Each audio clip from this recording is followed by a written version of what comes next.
Este programa tem o patrocínio do BPI, o Banco para a Agricultura.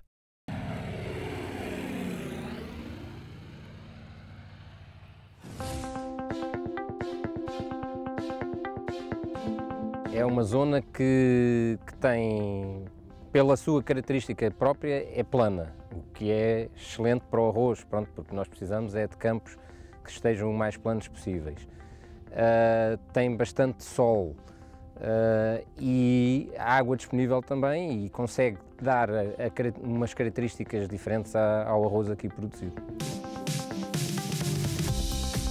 No passado, aquilo que demorava um dia a semear à mão, hoje de avião demoramos 5, 10 minutos. Numa manhã, 50 hectares de arrozal são polvilhados por milhares de sementes.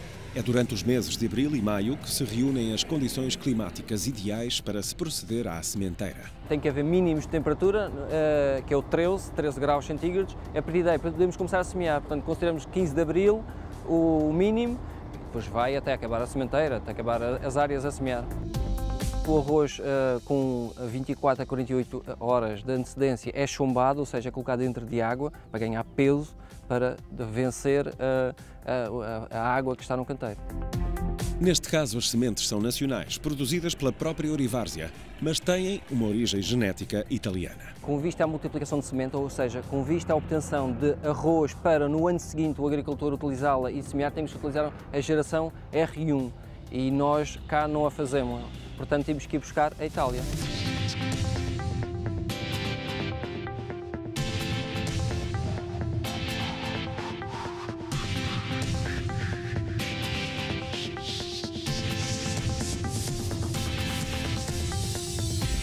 Semear, manter e gerir 5.300 hectares de arrozais não será tarefa fácil.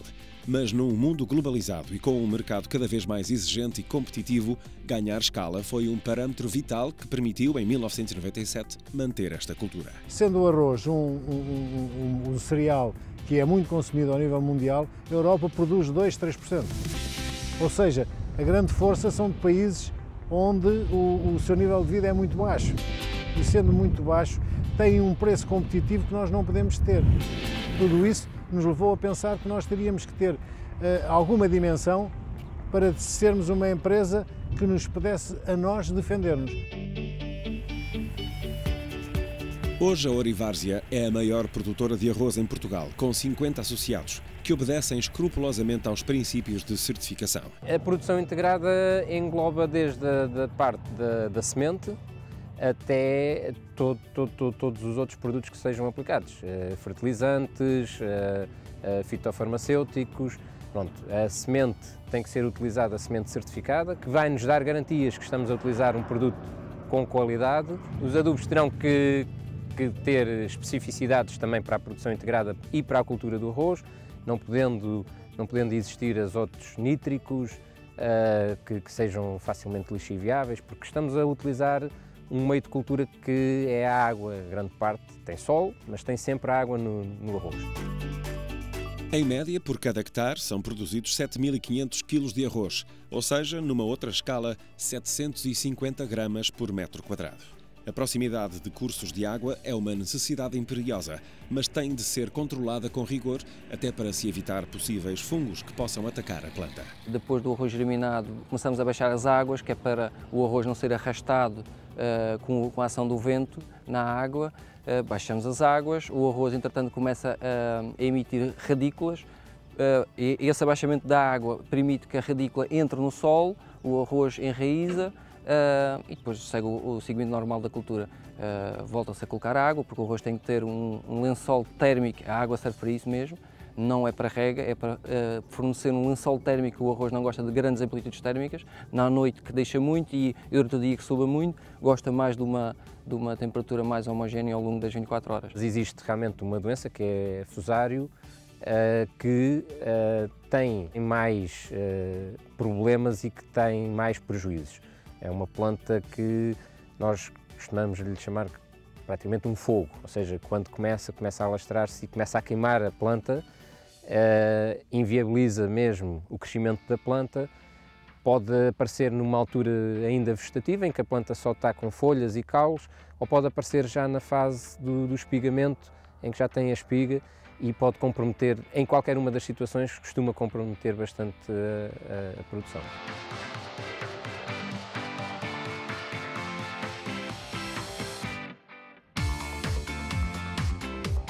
A cultura dominante é o arroz Ariete Carolino, da marca Bom Sucesso. Representa 75% da produção da empresa. Os restantes 25% são ocupados pelo arroz agulha. Duas variedades com sabores e desempenhos aromáticos completamente distintos quando saem da panela. Arroz japónica, que é o arroz carolino, o arroz redondo, o arroz o método que se faz o arroz, que o risoto é um método de cozinhar, não é o arroz. São todos arrozes japónicas. Eu costumo dizer, os japónicas são dos países ricos e com sabor, que é o sushi, é o Japão, e o Índica, como o nome indica, é da zona da Índia. Nós temos condições ótimas para criar um carolino único no mundo. A agulha, temos que concorrer com os restantes países que produzem agulha em larga escala. Gostos à parte, a verdade é que países com invernos menos frios e rigorosos têm mais do que uma colheita anual. Por cá, ela faz-se entre os meses de setembro e novembro. É feita uma amostragem desse mesmo arroz, vê-se a percentagem de umidade que esse arroz tem. Quando tiver no seu ótimo, o ótimo e aconselhado aos nossos agricultores, que é de 22% de umidade, o agricultor mete a sua máquina cá e começa a colher e entrega nas nossas instalações o arroz. É nesta unidade de armazenamento e processamento de arroz em Salvaterra de Magos que passam anualmente milhares de milhões de grãos de arroz produzidos nas várzeas circundantes. Depois de secos, são aqui armazenados em silos de temperatura controlada. E uma das técnicas que a Orivárzea tem, e somos praticamente os únicos que fazemos esse tipo de prática, que é refrigerar os silos a temperaturas que não permitam o desenvolvimento da população biológica. A partir daqui, o arroz alimenta uma linha de processamento com o estado da arte da tecnologia deste setor.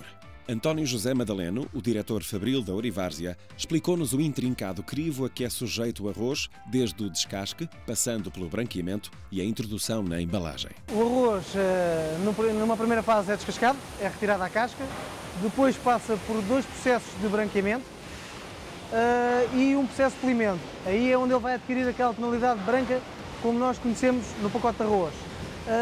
Mais tarde é retirado os grãos partidos que se formam ao longo do processo e entra num processo de escolha por cor. Neste processo, apenas 60% dos grãos acabam por reunir as propriedades ótimas para comercialização.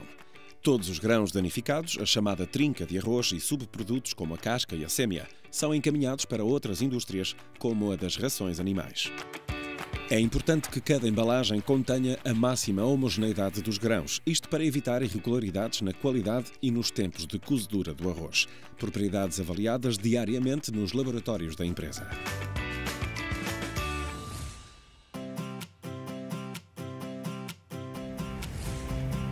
O Bom Sucesso é o primeiro arroz do mundo com certificado em segurança alimentar.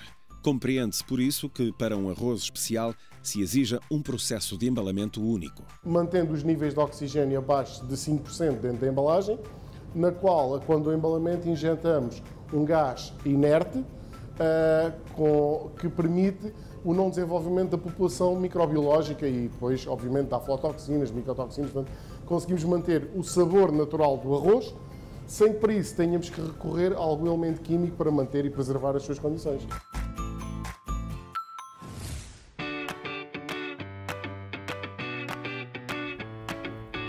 Portugal está longe de produzir o arroz suficiente para as necessidades internas. Importamos metade do que consumimos. Haverá, por isso, uma grande margem para crescer. A Orivárzea produz anualmente cerca de 35 mil toneladas de arroz. 5 mil são para semente. A empresa controla 25% a 30% do mercado nacional.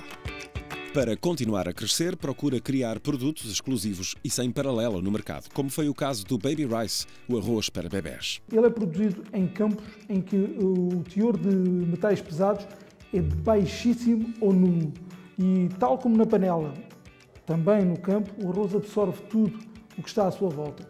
Como é um arroz que coze, fica bem cozido, portanto ele vai ficar fofinho, portanto a criança vai digerir melhor também o arroz. No mercado externo, há arroz exportado para a Suíça, Polónia e Bélgica. E a Orivárzea tornou-se fornecedora de empresas como a Danone, Milupa, Beneo Remy, marcas reconhecidas no setor da alimentação infantil. Mas a maior novidade pode vir de um dos maiores consumidores mundiais de arroz. Nada mais, nada menos que o mercado chinês. Estamos a vender para Macau e Hong Kong e, por sua vez, entra no mercado chinês. Porque é preciso um protocolo, sem esse protocolo pode-se exportar para a China. Só que a burocracia e também as taxas alfandegárias dificultariam muito esse negócio. Portanto, neste momento ainda não estamos diretamente na China. Estamos à espera que a China assine o protocolo com o Estado português e, a partir daí, temos já os contactos para começar a colocar arroz diretamente na China. O futuro continuará necessariamente dependente do que o tempo e a meteorologia reserva aos ourizicultores. Mas se depender de António Madaleno, o objetivo será continuar uma estratégia de inovação permanente e com preocupações cada vez mais verdes. Nós temos uma preocupação, que é a preocupação do produto saudável. E temos uma preocupação, mais que ninguém, todos os agricultores têm uma preocupação em termos ambiental. Até mesmo a parte elétrica. A parte elétrica, nós neste momento temos cerca de 30% da energia que consumimos tanto nos secadores como na indústria, que já é produzida por nós. Devidamente embalado e paletizado, o arroz entra num armazém vertical, aguardando a chegada do transporte que o levará para uma derradeira viagem até aterrar nas prateleiras da grande distribuição. Levantámos voo nesta aventura nacional do arroz e descobrimos um negócio bastante produtivo. É a altura de se juntar a esta fileira e contar-nos porque merece pertencer a esta seleção agricultura.